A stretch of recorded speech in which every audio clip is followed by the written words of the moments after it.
সুইটি নিজের অপমানের বদলা নিতে পর্ণাকে ওপর থেকে ধাক্কা দিয়ে ফেলে দিতে গেলে অবশেষে পর্ণার সমস্ত কথা মনে পড়ে গেল। বিস্তারিত জানতে সঙ্গেই থাকুন, চ্যানেলটিকে সাবস্ক্রাইব করে রাখুন। পর্ণা সমস্ত কিছু ভুলে গেলেও কিন্তু পর্ণা চায় দত্তবাড়ি যাতে ভালো হয়। ঠিক এই কারণেই পর্ণা দুই পরিবারকে এক করার জন্য ঠাম্মিকে দেওয়া কথা রাখার জন্যই কিন্তু এই ফিস্টের আয়োজন করে, আর তাতে কিন্তু দুই পরিবার একসাথে মিলে খাওয়া দাওয়া করে।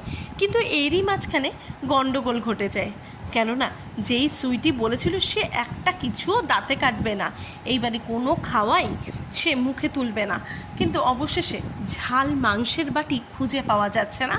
আর তখনই সকলে দেখতে পায় যে সেটা খাটের তলায় বসে বসে কিন্তু মজা করে খাচ্ছিল সুইটি, আর ধরে ফেলে কিন্তু পুটি।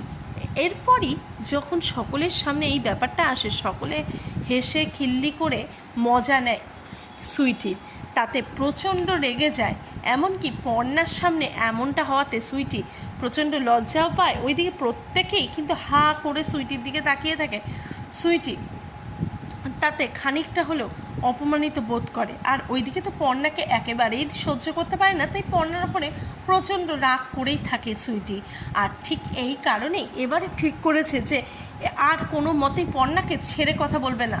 ঠিক এই কারণে কিন্তু সুইটি ভেবেছে যে একটা যদি সুযোগ পাওয়া যায় পর্ণাকে জব্দ করার তাহলে ভালোই হয়। আর এরই মাঝখানে হঠাৎ করে পর্ণা যখন ছাদে ঘুরতে থাকে তখন কিন্তু সুইটি সেই সুযোগের সদ্ব্যবহার করতে চায়। সুইটি কিন্তু তখন সেই সুযোগে পর্ণাকে পেছন থেকে ধাক্কা দিতে চায়, যাতে পর্ণা আবারও পড়ে যায়, একেবারেই মারা যায়।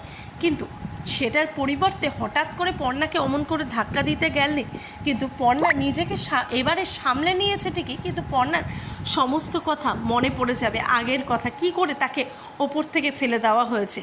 এরপরে কি হতে চলেছে তাহলে সুইটির, এবারে যদি পর্ণার সমস্ত কথা মনে পড়ে যায় তাহলে কিন্তু সুইটি, মৌমিতা আর ওইদিকে ঈশার অবস্থা একেবারে টাইট করে দেবে পর্ণা। আর এরপরে কি হতে চলেছে সেটি জানতে গেলে চোখ রাখতে হবে জি বাংলার পর্দায়। আর এই বিষয়ে আপনাদের কি মতামত, প্লিজ কমেন্ট বক্সে কমেন্ট করে জানান।